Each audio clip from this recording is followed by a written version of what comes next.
जनक जी ने अपनी बेटी सीता के लिए एक धनुष यज्ञ रखा है। ऐसा धनुष है जो शिव जी का धनुष है, और उस धनुष को उठाकर माता सीता पोंछा लगाकर धनुष रख दिया करती थी। एक हाथ से जनक जी ने देखा कि मेरी बेटी सीता एक हाथ से ये धनुष उठाती है। तब जनक जी ने संकल्प लिया कि मैं अपनी बेटी का विवाह उसी के साथ करूंगा जो इस धनुष में डोरी चढ़ा दे। पहले धनुषों में डोरी चढ़ाई जाती थी, फिर धनुष को चलाया जाता था, है ना। तो धनुष यज्ञ था। जनक जी ने घोषणा करी, सारे देश देशांतरों के राजाओं को निमंत्रण दिया, बुलाया, आओ धनुष यज्ञ में भाग लो, और जो धनुष पर डोरी चढ़ा देगा उसके संग मेरी सीता का विवाह होगा। अब राजा महाराजा गए और धनुष पर डोरी चढ़ानी थी। और यहाँ अच्छा एक प्रश्न खड़ा हुआ कि जनक जी ने सबको बुलाया है सीता स्वयंवर में, पर दशरथ जी को नहीं बुलाया। दशरथ जी को बुलाया होता तो दशरथ जी भी जाते, दशरथ जी ना जाते तो राम लक्ष्मण को लेकर जाते, पर राम लक्ष्मण को तो विश्वामित्र जी लेकर जा रहे हैं। सूचना विश्वामित्र जी को मिली थी, सूचना राम और लक्ष्मण और दशरथ जी को नहीं मिली, है ना। सूचना किसे मिली है?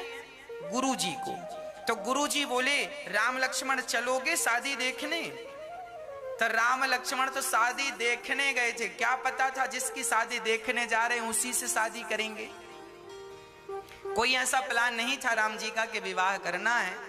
अब गुरु जी लेकर जा रहे हैं। अच्छा, जनक जी ने दशरथ जी को निमंत्रण क्यों नहीं दिया? क्या कोई दुश्मनी थी? ना, कोई दुश्मनी नहीं थी। शास्त्रों में एक उपाख्यान मिलता है कि एक बार राजा जनक, सीता माता के पिता जनक जी एक बगीचे में बैठे थे, और वह बगीचा बहुत सुंदर था, फलों से लदा रहता था, चारों तरफ छाया थी, सरोवर थे, ठंडी ठंडी हवा चलती थी। एक दिन राजा जनक उस सरोवर में बैठकर, उस बगीचे में बैठकर बड़े प्रेम से आनंद के साथ नृत्य गान चल रहा था, नाचना गाना चल रहा था, भजन कीर्तन चल रहा था। उसी समय जनक के यहाँ एक महात्मा आए, और महात्मा जी उसी बगीचे में आए। तो बगीचे में महात्मा जी ने खड़े होकर जनक को आवाज लगाई, जनक जनक। पर जनक जी संगीत में इतने मस्त थे कि सुने नहीं। तो जनक को श्राप दे दिया महात्मा जी ने, अरे जनक जी, तुम बड़ी छांव ले रहे हो ना बगीचे की, जाओ तुम्हें श्राप देता हूं, तुम्हारा यह बगीचा बिल्कुल सूख जाए। तुरंत पत्ते झड़ने लगे, बगीचा बिल्कुल वीरान हो गया, सूख गया। अब जनक जी को होश आया, जनक जी ने महात्मा जी के चरण पकड़े, महाराज बड़ी गलती हो गई, आज पहली बार ऐसा हुआ कि कोई संत मुझे आवाज लगा रहा था और मैं सुन ना पाया, मेरा अपराध जानकर नहीं हुआ, अनजाने में हुआ है। ये बगीचा मुझे बड़ा प्रिय था, बहुत अच्छा था, आप इसे फिर से हरा भरा कर दीजिए, ऐसी मेरी प्रार्थना है। तब संत ने कहा कि ये बगीचा हरा भरा हो सकता है, पर एक ही उपाय है। क्या उपाय है? बोले, कोई पतिव्रता नारी कच्चे सूत की रस्सी बनाए, और यहां पर जो कुआं है वहां पे कुआं भी था, इस कुएं का पानी कच्चे सूत की रस्सी बनाकर घड़े में बांधे और घड़े को कुएं में डाले, और घड़ा भी कच्चा होना चाहिए। कच्चा घड़ा जानते हैं, कुम्हार ने मिट्टी का बनाया, वैसा का वैसा, पकाना नहीं है उसको। पके हुए घड़े में तो पानी रहता है, कच्चे घड़े में थोड़ी रह पाएगा। कच्चे घड़े में कच्चे सूत से बांधकर और इस कुएं का पानी भर के इस जंगल में सींच दो, जो पतिव्रता नारी ये कर पाएगी, तुरंत जंगल हरा भरा हो जाएगा। अब जनक जी तुरंत अपनी पत्नी की तरफ देखे, तो जनक जी की पत्नी ने सिर का घूंघट बढ़ा लिया, हमारी तरफ ना देखो। क्यों? अच्छा, जनक जी की पत्नी माता सीता की मां पतिव्रता थी, पर उन्हें संकोच लग रहा था कि यदि कच्चे सूत से बांधूंगी, कच्चा सूत मतलब रुई, समझिए उसे, रुई की रस्सी तुरंत कैसे बने साहब, वो कच्चा सूत तो और भी कच्चा है। अब जनक जी की पत्नी अर्थात सीता जी की मां को लगा कि यदि सूत थोड़ा भी टूट गया तो हम तो पतिव्रता हैं ही, पर फिर तो हल्ला हो जाएगा कि ये तो है ही नहीं, मतलब बदनामी होने का एक डर है। अब सारे जनक में हल्ला हुआ कि जो पतिव्रता नारी कच्चे सूत से कच्चे घड़े से पानी लेकर सिंचन करेगी बगीचे में, उसे राजा जनक बहुत सारा पुरस्कार देंगे। पर जनकपुर में कोई नहीं आया, सब डर रहे थे। अच्छा, जनकपुर में पतिव्रताएं स्त्रियां थीं, ऐसा नहीं कि नहीं थीं, पर क्या हुआ ना, डर रहे थे। भाई आपके पास क्षमता है पर आप डर जाते, कॉन्फिडेंस की कमी होती है, वही कमी थी सारे जनकपुर में। कमी इस बात की थी, कॉन्फिडेंस नहीं था, विश्वास नहीं था अपने ऊपर। थी सारी पतिव्रता, पर सबको डर लग रहा था कि घड़े से पानी गिरा तो लोग हंसेंगे कि बड़ी पतिव्रता बनने चली और घड़ा तो टूट गया, लोग जीवन भर ताने मारेंगे, बड़ी पतिव्रता बन रही थी। ये ताने सुनने के डर से ना कोई आगे नहीं बढ़ रहा था। अब जनक जी ने तो सारे नगर में डिंडोरा पिटवाया, कोई नहीं आया। दूर दूर तक बड़े बड़े संदेशे पहुंचाए, कोई नहीं आया। तब संदेशा जनक जी ने दशरथ जी को पहुंचाया। जनक जी ने चिट्ठी लिखी, मेरे प्रिय मित्र दशरथ जी, आपके चरणों में कोटि कोटि प्रणाम। पत्र लिख रहे हैं जनक जी, हमारे यहाँ एक बगीचा था, सुंदर था, सूख गया है। संत ने कहा है कि यदि कोई पतिव्रता नारी यदि वो कच्चे सूत से कच्चे घड़े को बांधकर कुएं से पानी निकाले तो जरूरी हरा भरा हो जाएगा। तो मैं चाहता हूं कि आप कौशल्या जी के साथ पधारें, और कौशल्या जी ही आज इस धरती की सबसे बड़ी पतिव्रता नारी हैं, ये काम वो कर सकती हैं। तो जनक जी ने सूचना पहुंचाई दशरथ जी को, और दशरथ जी काम में इतने व्यस्त थे कि सूचना पत्र पढ़ तो लिया और पढ़कर दासियों से कह दिया जाओ कौशल्या को दे देना। अब दासियां गईं और कौशल्या जी को दिया।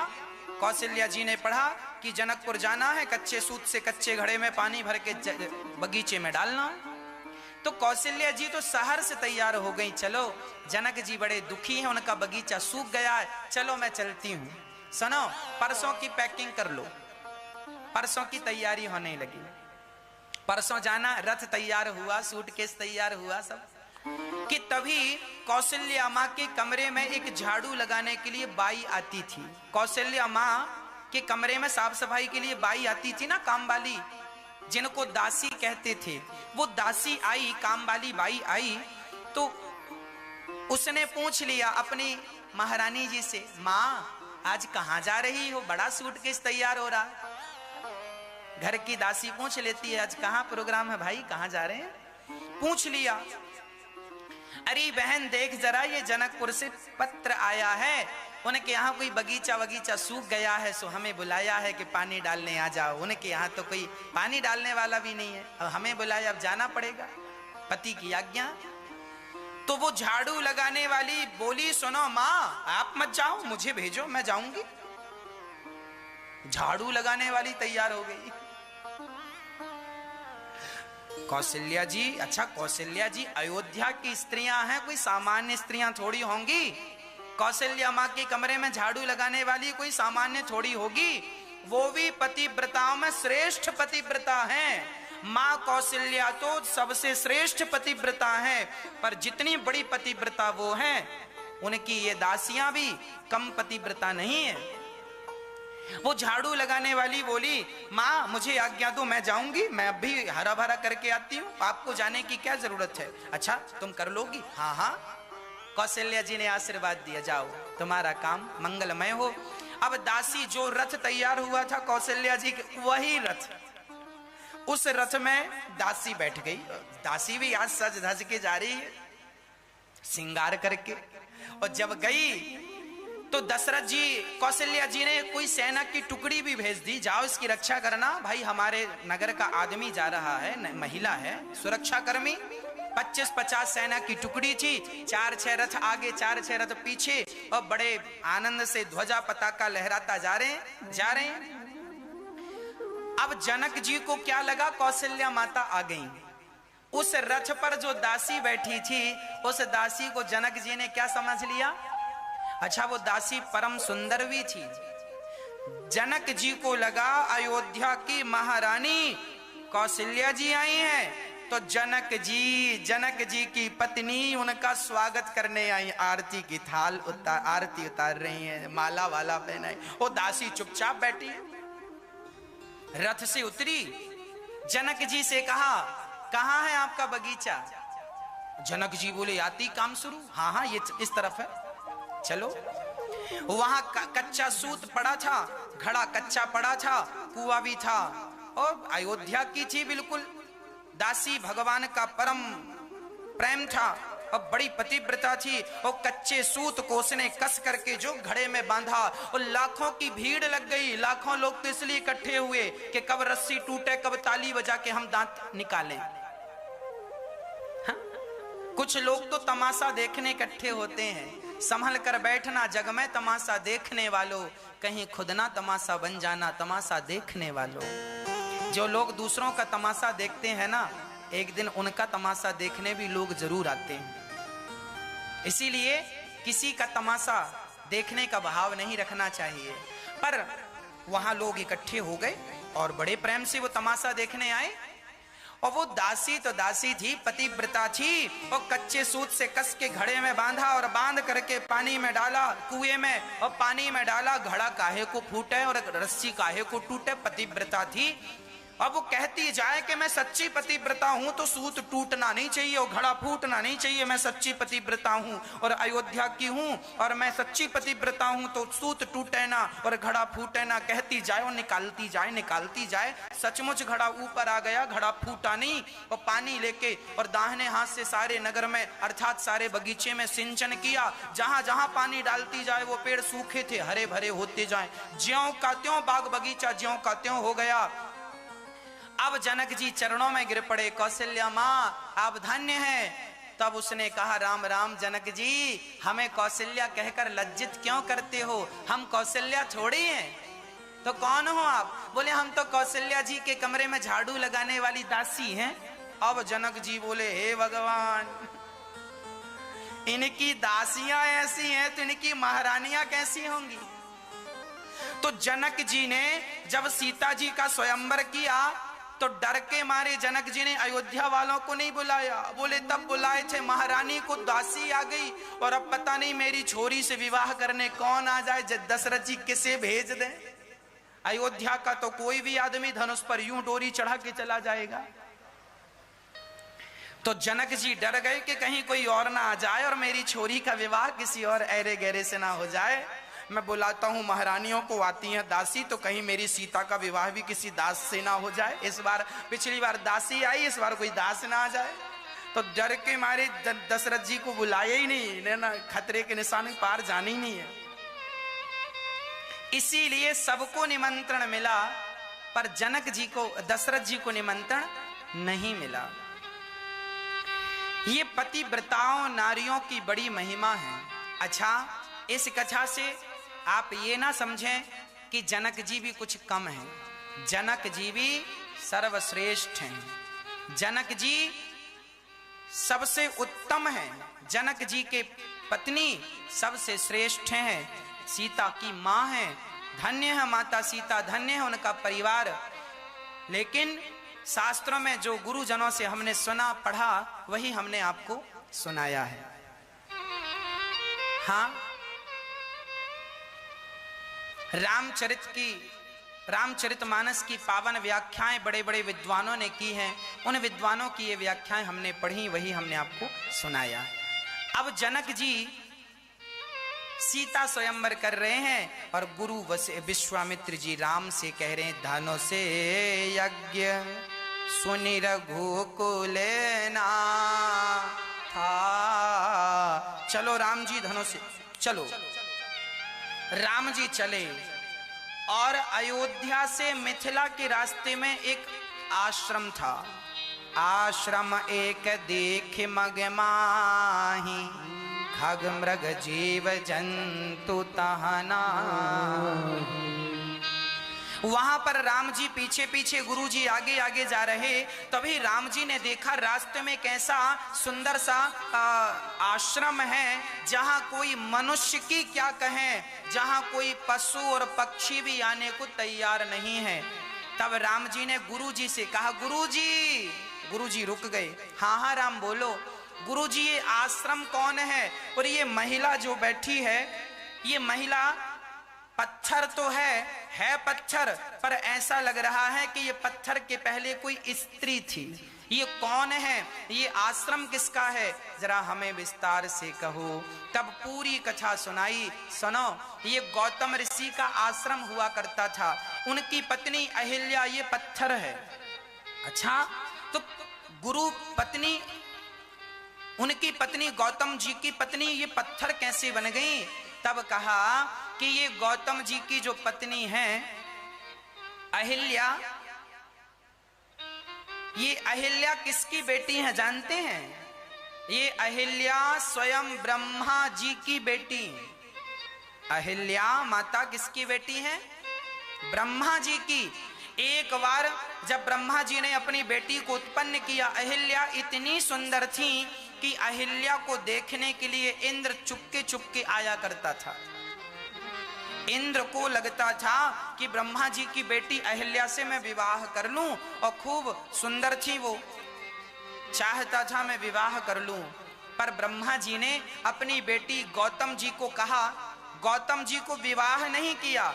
कुछ दिनों के लिए गौतम जी से कहा, गौतम जी जरा मेरी बेटी को 5 साल के लिए अपने आश्रम में रख लो, हम बड़े व्यस्त हैं, बेटी को कहाँ रखें, अपने आश्रम में रख लो। गौतम जी के आश्रम में 5 साल तक वो रहीं। पर धन्य है गौतम ऋषि कि जिस कन्या को देखकर इंद्र का भी मन ललचा रहा है, उस कन्या को आश्रम में रखा गौतम जी ने, और एक बार भी गौतम जी ने उस नारी की तरफ नजर उठाकर नहीं देखा। धन्य है हमारे देश का चरित्र, धन्य है हमारे देश के ऐसे ऋषि और मुनि। गौतम जी ने अहिल्या की तरफ देखा तक नहीं। 5 साल तक भाई किसी ने अपनी लड़की आपके घर रख दी कि भाई जरा हम कुछ दिन के लिए जा रहे हैं, हमारी बेटी संभाल के रखना, तो हमारी जिम्मेदारी है ना कि आपकी बेटी हम संभाल के रखें। और वो बड़ी जवान थी, सुंदर थी, और गौतम ऋषि 5 साल तक उन्होंने देखा नहीं। तब ब्रह्मा जी ने आकर कहा, वाह गौतम ऋषि, आप इतने सुंदर तपस्वी और संत हैं कि आपके सामने इतनी सुंदर स्त्री थी, पर एक बार भी आपका मन उस स्त्री की तरफ नहीं गया। अब मैं अहिल्या का विवाह आपसे करना चाहता हूँ, मेरी बात को रख लो, ऐसा ब्रह्मा जी ने कहा। तब गौतम ऋषि ने ब्रह्मा जी की बात नहीं काटी, और ब्रह्मा जी की बेटी अहिल्या से गौतम ऋषि ने विवाह कर लिया, है ना। अब विवाह हो गया, पर इंद्र की जो आंखें थी ना, वो अभी भी अहिल्या पर टिकी थी। आपको एक बात बता दूं, बहुत सुंदर होना भी, बहुत सुंदर होना गुण नहीं है, बहुत सुंदर होना गुण नहीं है, बहुत सुंदर होना दोष है। माता सीता का हरण क्यों हुआ? क्योंकि बहुत सुंदर थी। अहिल्या का चरित्र क्यों बिगाड़ा इंद्र ने? क्योंकि वो जरूरत से ज्यादा सुंदर थी। जरूरत से ज्यादा तो अमृत भी नुकसानदायक है। सुंदर होना अच्छी बात है, सुंदर स्त्री को तो राधा रानी समझकर ही प्रणाम करना चाहिए। ये समझना चाहिए ये हमारी सीता माता है, साक्षात लक्ष्मी है, साक्षात सरस्वती है, साक्षात सीता और राधा है। सुंदर स्त्री को देखो तो अपनी राधा रानी का दर्शन कर लो, सुंदर पुरुष को देखो तो भगवान श्री राम का दर्शन कर लो, श्याम सुंदर का दर्शन कर लो। उन स्त्रियों में कोई भोग वासना, भोग की दृष्टि नहीं रखनी चाहिए, वासना की दृष्टि से स्त्रियों को नहीं देखना चाहिए। भक्ति के भाव से देखो, भोग के भाव से ना देखो। ज्यादा सुंदर थी सीता मैया, हरण हुआ। ज्यादा सुंदर थी अहिल्या, परिणाम सबके सामने है। अति सुंदर, और आज तो देखो आप लोग नेचुरल हैं तो ठीक है, पर आज तो और देखो समाज में नेचुरल है आदमी ठीक है, पर और जबरदस्ती अपने से सर्जरियां करवा रहे हैं लोग, अपने से सर्जरी करा करा के लोग सुंदर बन रहे हैं। अरे भगवान ने जैसा बनाया है ठीक हो। ज्यादा सुंदर बनने के चक्कर में अगले जन्म में भगवान ऊंट बनाएगा, ऊंटनी बन के घूमना। ऊंटनी कितनी सुंदर होती है।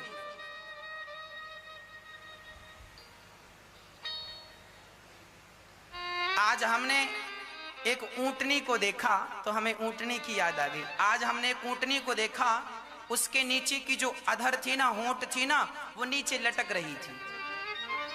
हाँ, नीचे की जो अधर थी, होंठ थी, वो लटक रही थी।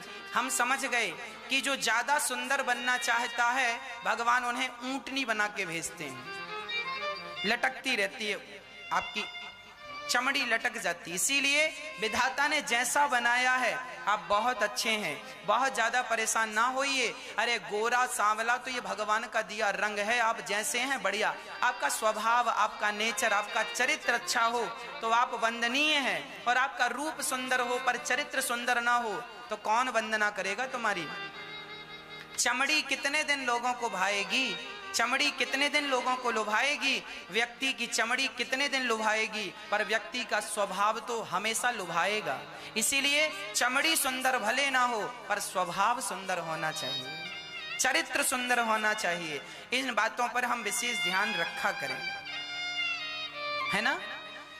अब गौतम जी की पत्नी जब विवाह हुआ तो इंद्र तो रास्ता काट ही रहे थे, बार बार आए देखें। एक दिन चंद्रमा को सहयोगी बनाया और चंद्रमा को मुर्गा बना दिया, और 2 बजे रात को कुकड़ू, पहले की अलार्म घड़ी ना मुर्गा हुआ करता था, मुर्गा बोल दे समझ लेना कि 4 बज गए। तो आज रात्रि के 2 बजे मुर्गा बोलने लग गया, कुकड़ू कू। गौतम जी को लगा सवेरा हो गया। गौतम जी गंगा स्नान करने चले गए, और गौतम जी स्नान करने गए कि यहाँ इंद्र आए, और इंद्र गौतम का माया से गौतम ऋषि का रूप बना लिया, और गौतम ऋषि का रूप बना करके वो अहिल्या के पास चले गए और अहिल्या के चरित्र को बिगाड़ने की कोशिश की। हमने संतों से सुना है कि अहिल्या समझ गई थी कि ये इंद्र है, वो समझ गई कि सुबह का वक्त हो रहा है, मुर्गे ने कुकड़ों को किया है, इस समय मेरे पति कभी भी ये हरकत नहीं कर सकते। ब्रह्म मुहूर्त तो भगवान के भजन के लिए होता है, और ये तो भोगों की तरफ बढ़ रहा है। अहिल्या चरित्र से समझ गई कि ये मेरे पति का स्वभाव नहीं है, मेरे पति ऐसे नहीं है। परंतु अब अहिल्या के सामने पति रूप में था, बहुत विरोध करने पर भी इंद्र पास में चला ही गया, स्पर्श कर ही लिया, और चरित्र तो बिगाड़ा नहीं, चरित्र बिगड़ने नहीं दिया। गौतम नारी बार बार वो विरोध करती रही अहिल्या। तब तक गंगा जी के पास गए गौतम जी, और गंगा मैया ने कहा कि आपके संग छल हुआ है, और जब जाकर देखा तो डर के मारे इंद्र निकल रहे थे। इंद्र को देखकर गुरु जी अर्थात गौतम ऋषि आग बबूला हो गए। अरे इंद्र, तू यहाँ मेरी पत्नी के कमरे में क्या कर रहा है? अच्छा, मेरी पत्नी के पास आया है, अधिक सुंदर है इसीलिए तू उसके पास आता है। योनि लंपट है तू, जा, तेरे शरीर में योनियां ही योनियां हो जाएं, क्योंकि तू योनि लंपट है। इंद्र के शरीर में योनियां ही योनियां हो गई, सारे शरीर में। इंद्र को अपना शरीर श्राप लग गया और श्राप दे दिया, मुर्गा बना। चंद्रमा, जा तू कलंकित हो जा। कलंकित काम करता है, गलत आदमी का सपोर्ट करता, जा। इंद्र तो डर के मारे चरणों में गिर पड़े, महाराज क्षमा क्षमा क्षमा। पूरा शरीर योनि योनि से भर गया इंद्र का। तब कहा, चलो तुम क्षमा मांगते हो तो आगे चल करके तुम्हारी ये सारी योनियां नेत्रों में बदल जाएंगी। तो इंद्र के शरीर में जितनी योनियां हो गई थी, शरीर के हर अंग में योनि ही योनि, पूरा शरीर योनि से भर गया। बाद में वही योनियां इंद्र की आंखें बन गई थी, आंखें बन गई, और श्राप तो दे ही दिया, चले गए। अब डरती डरती अहिल्या जी आई, चरणों में पति के प्रणाम किया। वो अपनी सफाई में कुछ कहना चाहती थी, परंतु वो कुछ ना कह पाई और श्राप दे दिया। क्यों? क्या तुम्हें पता नहीं था कि ये इंद्र है? था पता। फिर क्यों तुमने अपने पास इसे आने दिया? वो आपका रूप लेकर आया था। जाओ तुम पत्थर की हो जाओ, मैं श्राप देता हूं, तुम पत्थर की हो जाओ। और श्राप देकर गौतम ऋषि धरती छोड़कर भगवान के धाम चले गए। अब यहां पर एक बात आपसे पूछना है हमें, आपसे प्रश्न है मेरा, बताओ गौतम ऋषि ने श्राप देकर अपनी पत्नी के साथ अच्छा किया कि बुरा किया? पत्नी को पत्थर बना दिया, अच्छा किया कि बुरा किया? मेरा सवाल आपसे है, बोलो। एक पति ने अपनी पत्नी को श्राप देकर पत्थर बना दिया, क्या सही किया गौतम ऋषि ने कि गलत किया? हाँ, गलत किया। और कितने लोग कहेंगे गलत किया? तो फिर सही क्या था कि अहिल्या को उसकी बात सुन के वो कह दे कि मैं पवित्र हूं, तो गौतम ऋषि अपना लेते। चलो गौतम ऋषि तो अपना लेते, गौतम ऋषि को प्रॉब्लम नहीं थी कि मेरी पत्नी के साथ कोई दूसरा पुरुष था, उन्हें प्रॉब्लम नहीं थी। पर आने वाला युग, आने वाले लोग क्या कहेंगे कि बताओ, कलंक गौतम ऋषि पर नहीं लगा, कलंक तो उस स्त्री पर लगा है। जमाने में आप सफाई देते फिरो, तुम्हारे कमरे से कोई निकल रहा हो और तुम जमाने से लाख सफाई दो कि हम शुद्ध हैं, पवित्र हैं, चलो तुम पवित्र हो भी, पर इस बात को मानेगा कौन? माता अहिल्या जो थी उन्हें लोग अपमान ना करें, उनका लोग अपमान ना करें, इसीलिए गौतम ऋषि ने जानकर पत्थर की बना दिया। और जब गौतम ऋषि की पत्नी ने कहा बताओ प्रभु मैं कब तक पत्थर बनी रहूंगी, तब गौतम ऋषि ने कहा तुम्हारा चरित्र बिगड़ा है। जब कोई चरित्रवान व्यक्ति अपने चरणों की धूल तुम्हारे ऊपर गिरा देगा, कांटे से कांटे को निकाला जाता है। बिगड़ा हुआ चरित्र कब बनेगा? जब कोई चरित्रवान व्यक्ति आपके चरणों में, आपके मस्तक पर अपनी धूल डाल दे। तो अहिल्या का चरित्र बिगड़ा तो राम चरित्रवान थे, राम चरित्र सुनवे को रसिया। ऐसे चरित्रवान राम के चरणों की धूल जब पड़ी तो गौतम नारी श्राप वश उपल दे धरे धीर, चरण कमल रज चाहते कृपा करो रघुवीर।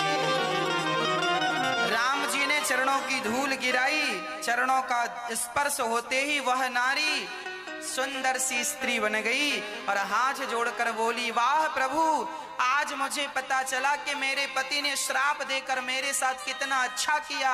श्राप ना दिया होता तो मुझे आपका कभी दर्शन ना हुआ होता। पर सतपद पावन शोक न सावन, प्रगट भई तम पुंज सही। अंत में लिखा है कि मुनि श्राप जो दीना, अति भल कीना, परम अनुग्रह मैं जाना। देख्यूं भरी लोचन हरि भव मोचन, यह लाभ शंकर जाना। विनती प्रभु मोरी मैं अति भोरी, नाथ न मागऊं बर आना। पद कमल परागा रस अनुरागा, मम मन मधुप करे पाना। मेरा मन सदा, मैं आपसे यही वरदान मांगती हूँ कि मेरा मन सदा आपके चरणों का ये स्वाद लेता रहे और मैं सदा आपकी दासी बनकर रहूं। जेहि पद सुर सरिता परम पुनीता, प्रगट भई शिव शीस धरी।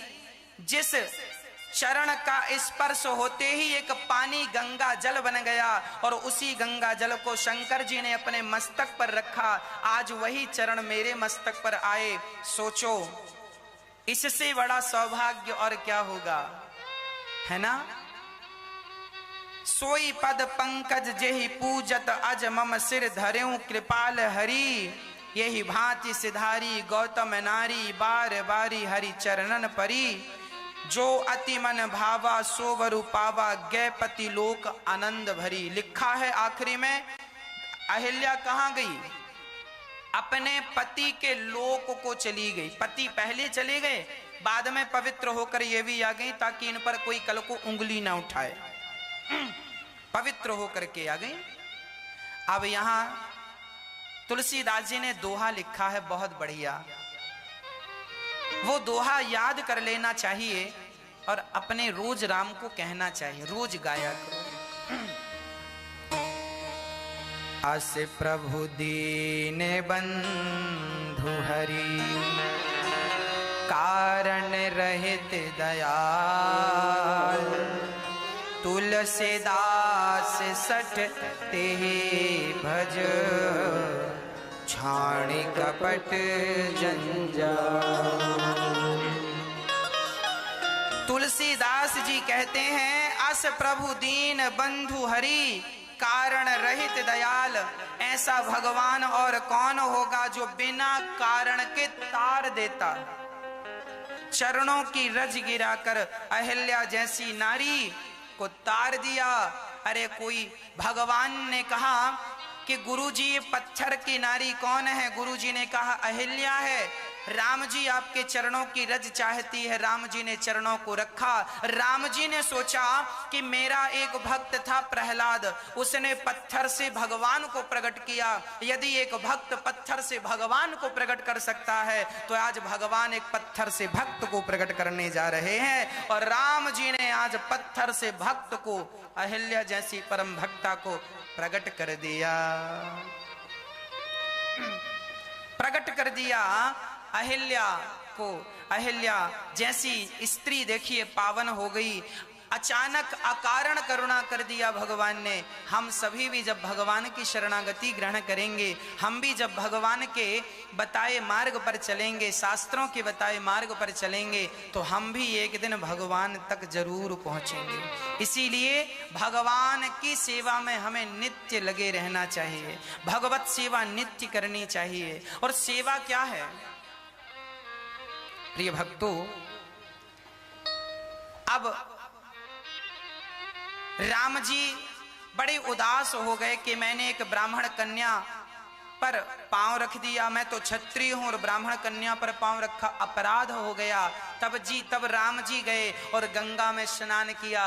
राम जी गंगा नहा रहे हैं। राम जी गंगा क्यों नहा रहे हैं? राम जी कह रहे हैं गंगा नहाने से पुण्य मिलता है, आप लोग भी गंगा नहाया करो। कौन सी गंगा? सेवा की गंगा। राम जी सेवा करते हैं। राम जी ने सेवा ही तो की, अपने चरणों के स्पर्श से तार दिया। ये सेवा नहीं तो और क्या चीज? इसीलिए आपसे प्रार्थना करता हूं कि राम जी जिस मर्यादा की स्थापना करने आए हैं, वह यही मर्यादा है कि हम अपने जीवन में सदा अपने आप को सेवाओं से जोड़ करके रखें। सेवा से अपने आप को ऐसे जोड़ दें, ऐसे जोड़ दें, ऐसे जोड़ दें जैसे मिश्री और मिठास जुड़कर एक हो जाती। एक ही है ये। अपने आप को सेवा से जोड़ दीजिए। सेवा ही हमारा धर्म हो, सेवा ही हमारी भक्ति हो। अच्छा, सेवा कब होती है? जब सबको हम भगवान जानने लग जाते हैं। रामचरितमानस में सेवा का बढ़िया उदाहरण है। राम जी सेवा करते हैं किसकी? जब जटायु ने देखा कि रावण सीता को चुराया, तो सीता का रोना तो सबने देखा, पर सीता का रोना देखा तो सबने, पर देखिए दुखी व्यक्ति को देखकर दुखी हो जाना अलग विषय है, पर उस दुखी व्यक्ति के पास चले जाना और उसका दुख दूर कर देना अलग विषय है। जटायु ने सीता माता को देखा तो केवल सीता के दुख को देखकर दुखी नहीं भये, बल्कि उनके दुखों को